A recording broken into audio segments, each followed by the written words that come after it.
ونصلي ونسلم على رسوله الكريم أما بعد فأعوذ بالله من الشيطان الرجيم بسم الله الرحمن الرحيم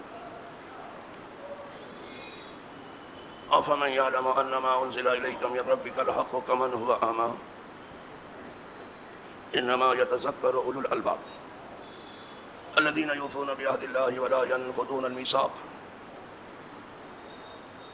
والذين يصلون ما أمر الله به أن يوصل ويخشون ربهم ويخافون سوء الحساب صدق الله مولانا العظيم وبلغ رسوله النبي الأمين الكريم ونحن على ذلك من الشاهدين والشاكرين والحمد لله رب العالمين.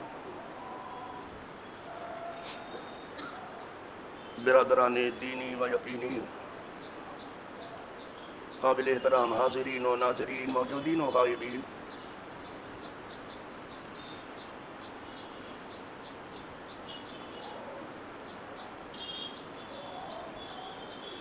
یہ آیے کریمہ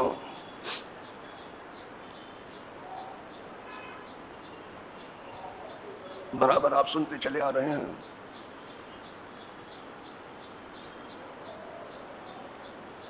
اور آج بھی اسی حوالے سے آپ سنیں گے جو اللہ چاہے. فرمایا گیا تو کیا وہ جو جانتا ہے کہ جو کچھ آپ کے اوپر اترا وہ سب کا سب سچ ہے اور وہ حق ہے، تو کیا وہ اس جیسا ہو جائے گا جو اندھا ہے؟ یعنی نہیں. اس لیے کہ اس نے آیتوں کی طرف آنکھ نہیں کھولی اور آیتوں کی طرف کان نہیں جھکایا اور آیتوں کو دل سے قبول نہیں کیا،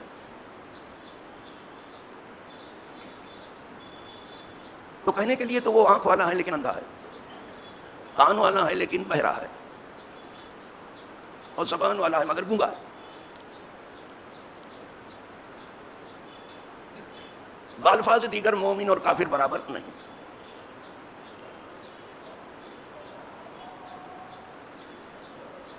وہ لوگ جو اللہ سے کیے ہوئے عہد کو پورا کرتے ہیں، چاہے وہ عہد الست ہو، الست بربکم والا، یا اور کوئی ہے، اور جو بندوں سے عہد کیا ہے وہ پورا کرتے ہیں.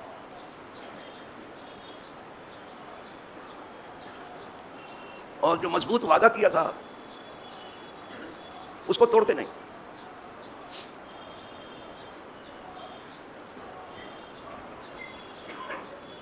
وہ لوگ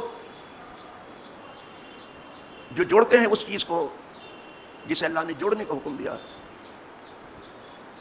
اور اپنے رب سے ڈرتے ہیں اور برے حساب سے ڈرتے ہیں، یہ ہیں عقل والے. لیکن ان عقل والوں کی تعریف ابھی دور تک جائے گی، آج تو میں یہیں پہ رک رہا ہوں. وہ لوگ جو اس چیز کو جوڑتے ہیں جسے اللہ نے جوڑنے کا حکم دیا،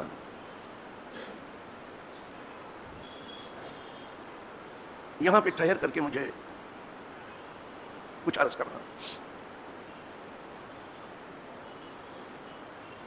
اللہ پاک چاہتا ہے کہ میرے بندے رشتوں کا احترام کریں اور رشتوں کو جوڑنے میں لگے رہیں، جبکہ دنیا کی خوب یہ ہے کہ رشتوں کی تک کے بوٹی بنا کے رکھا ہے.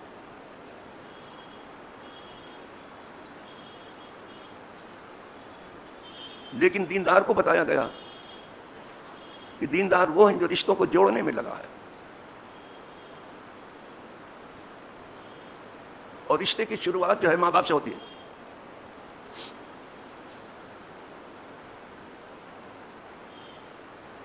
بچہ سب سے پہلے اماں اور ابا ہی کہتا ہے بیچارہ.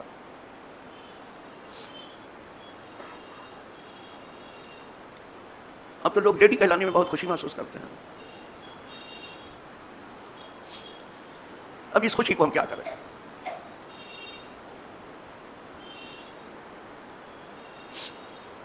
تو یہ رشتہ ماں باپ سے شروع ہوتا ہے. لہذا سب سے پہلے تو ہماری ذمہ داری یہ ہے ایک دیندار ہونے کی حیثیت سے کہ جتنا اچھا سلوک ممکن ہے ہم اپنے ماں باپ کے ساتھ کریں. اسی لیے جب کسی نے پوچھا کہ حضور من احق بحسن صحابتی،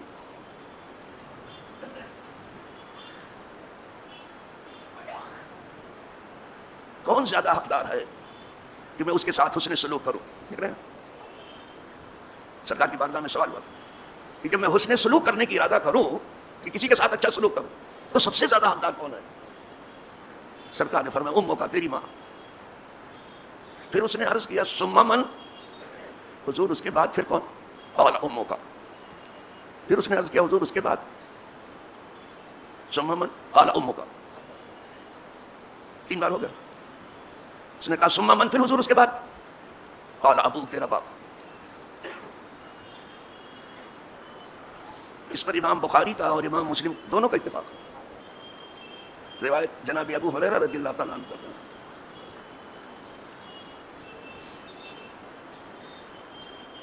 جب ہم حسن سلوک کسی کے ساتھ بہت اچھا سلوک کرنے کی ارادہ کریں تو سب سے زیادہ حقدار ماں باپ ہیں.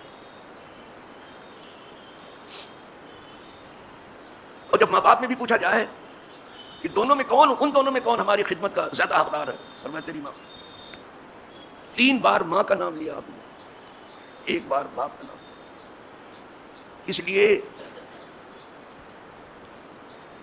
کہ ماں 9 مہینے اپنے پیٹ میں بچے کو رکھتی ہے، سر کا بوجھ اٹھتا نہیں، خدا جانے وہ پیٹ کا بوجھ بیچاری کیسے اٹھاتی ہے. جو بوجھ اٹھاتا ہے وہ جانتا ہے. ہم کو تو وہاں سے پتہ چلتا ہے کہ جب سر پہ بوجھ رکھتے ہیں تھوڑا سا بھی ہو تو اٹھائے نہیں اٹھتا ہو پیٹ کا بوجھ کیسا ہو. قرآن کہتا حملت امہ کرہا، پیٹ میں رکھا ماں نے تکلیف کے ساتھ. دیکھا کوئی اس تکلیف سے باخبر ہے؟ ووضعتہ کرہا، اور اسے جنم دیا تکلیف کے ساتھ. بچے کی پیدائش میں جو جھٹکے لگتے ہیں ماں کو، وہ ماں ہی جانتی ہے، دوسرا کیا جانا. تو تکلیف کے ساتھ پیٹ میں رکھا اور تکلیف کے ساتھ اسے جنم دیا، پیدا ہوا. وحملہ وفصالہ 30 شہرا. پھر بیچاری 2 سال تک بچے کو اپنے سینے کی نہر سے سیراب کرتی رہی. جہاں اس کی ممتا تھی وہیں بچے کی روزی رکھتی گئی. دیکھیے قدرت کا بندوبست. پیار کی وجہ سے ماں سینے سے لگا لیتی ہے بچے کو، سمجھ نہیں تو اس کی ممتا بھی ٹھنڈی ہوتی رہتی ہے اور بچہ وہی دودھ بھی پیتا رہتا ہے، وہیں غذا رکھتی ہے. یہ 3 چیزوں میں مرد کا کوئی حصہ نہیں ہے.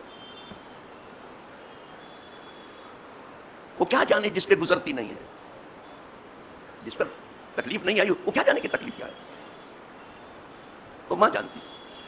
تو حق کے خدمت میں ماں بہت زیادہ ہے، لیکن حق کے حکم میں باپ زیادہ ہے. فرق کیا گیا ہے. ایک چیز کا حکم باپ بھی دے رہا ہے اگر سمجھدار ہے تو نہ سمجھ جائے تو میں کیا بتاؤں. ایک چیز کا حکم باپ بھی دے رہا ہے اور ماں بھی دے رہی تو دوسری چیز کا حکم. تو باپ اگر سمجھ والا ہے، اس کی عقل ٹھکانے آئے. اب تو عقل ٹھکانے وکانے آئے نہیں تو بہت خراب ہو گئی ہے. اسی لیے 2 چیز کا آپریشن بہت ہو رہا ہے، ایک ہارٹ کا، ایک کھوپڑی کا. دماغ صحیح نہیں ہے، پتہ نہیں کہاں کہاں دماغ لگا کے. یہاں سنو دیکھو سب کہتے رات کو نیند نہیں، کاہے کو آئے گی نیند؟ کیوں آئے گی نیند آپ کو؟ ہاتھ دھو کے آپ دنیا کے پیچھے پڑ گئے، کاہے کی نیند آئے گی؟ تو اگر عقل اس کی ٹھکانے ہے باپ کی عقل والا ہے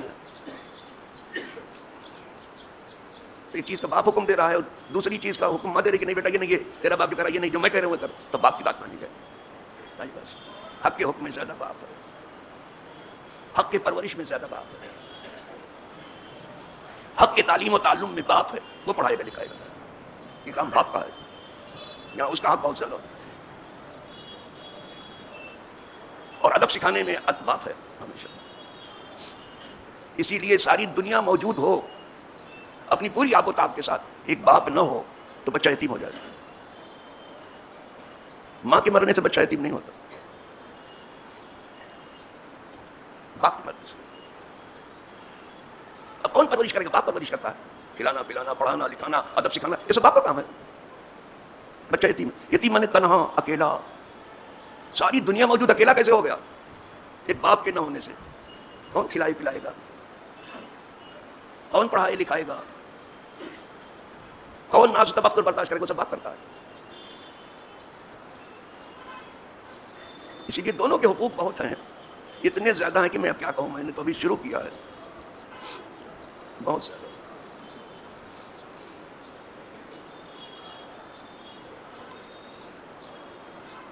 تو حق کے حکم میں باپ زیادہ ہے۔ تو آپ یہ چراغ خدمت کا گھر سے جلاؤ، اور ماں کی اتنی خدمت کرو کہ اس کے دل سے دعا نکل جائے۔ جس دل سے لگا کے تم کو رکھا تو بچپن میں اس نے، اسی دل سے دعا نکل جائے تمہارے، کہنا نہ پڑے تم کو، ایسی خدمت ہو۔ اگر اپنا بھلا چاہتے ہو تو، اور آپ نے اپنے بگاڑنے کی چانگی تو ضرور آپ الٹا سیدھا کرو۔ جس سینے سے چمٹا کے تم کو رکھا تھا، دودھ پلایا تھا، اس مامتا سے دعا نکل جائے۔ تو میں امید کرتا ہوں کہ آپ دنیا میں بھی خوش رہو گے اور آخرت میں بھی نجات جائے۔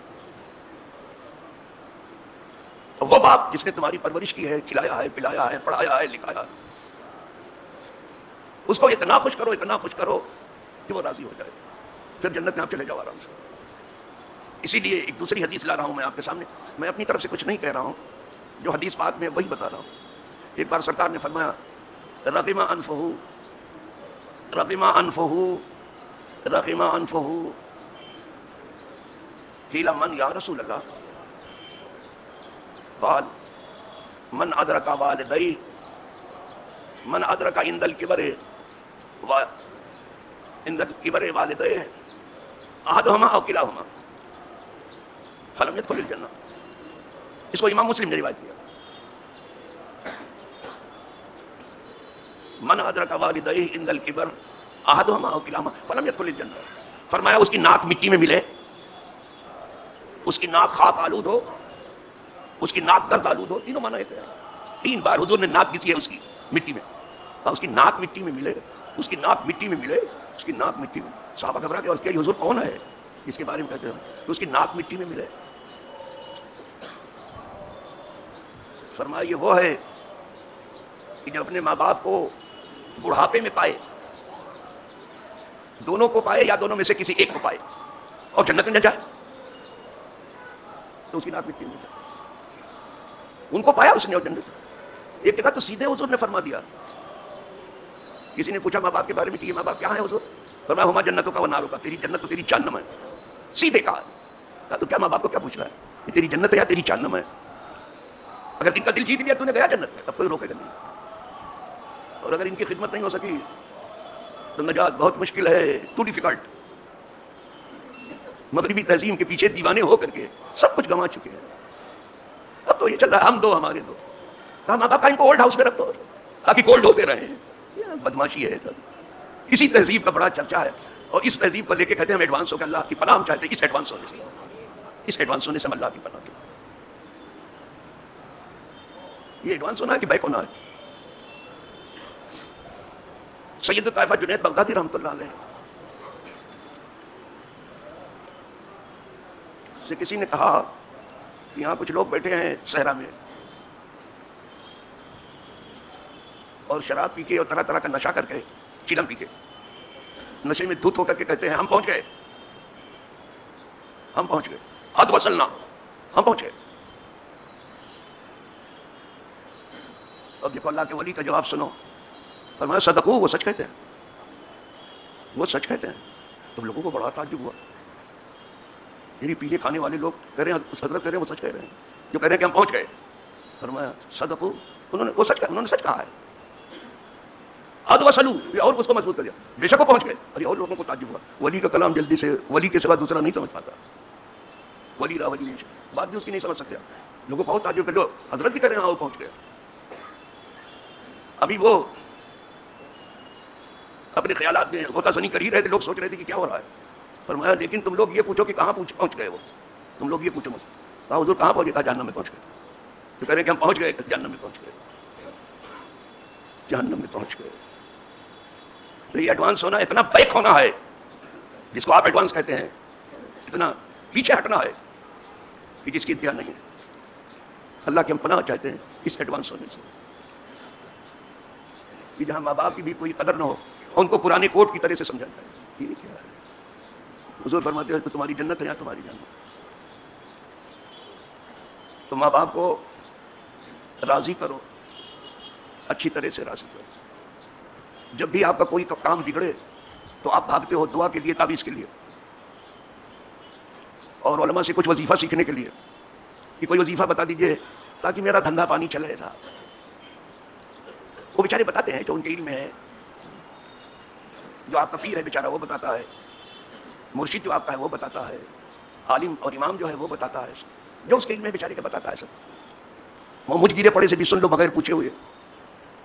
جو میں وظیفہ بتاتا ہوں وہ یہ کہ اگر ماں باپ راضی ہیں، آپ کے موجود ہیں دونوں یا دونوں میں کا ایک، تو اس کا دل جیت لو، سب کام آپ کو ہو جائے گا۔ اور نہیں تو وظیفہ پڑھتے پڑھتے زبان کھس جائے گی، کچھ نہیں ہوگا، کچھ نہیں ہوگا۔ حل یہ ہے کہ اچھی موت بھی نہیں ہوگی۔ یہ سمجھ لینا یہ دنیا تو برباد ہو ہی رہی ہے، موت بھی اچھی اس کی نہیں ہوگی۔ اگر وہ راضی نہیں ہے تو موت بھی اس کی اچھی نہیں ہوگی۔ میں یہ وظیفہ بتاتا ہوں جب میرے پاس تیرے ماں باپ زندہ ہیں تو کہتا ہے ہاں دونوں ہیں، بتا دے۔ میں نے کہا جا کے دل جیت لے۔ اور کہتا ہے دونوں میں سے ایک، تو کہا میں نے کہا جو موجود ہے اس کا دل جیت لے جا کر۔ اور جب اس نے کیا تو اس کا کام ہو گیا، سمجھے، بلا پڑھے ہوئے ہو گیا۔ کچھ کرنے سے کام ہوتا ہے، کام تو کرنے سے ہوتا ہے، محض پڑھ لینے سے نہیں ہوگا بابا، کام کرنے سے ہوگا۔ ان کو راضی کرو، رضا ان کی ضروری ہے، نہیں تو موت بھی آسان۔ ہر گناہ کے لیے آیا ہے ہمارے دین میں، حضور کی شریعت میں، کہ کچھ یہاں ہوگا کچھ وہاں ہوگا۔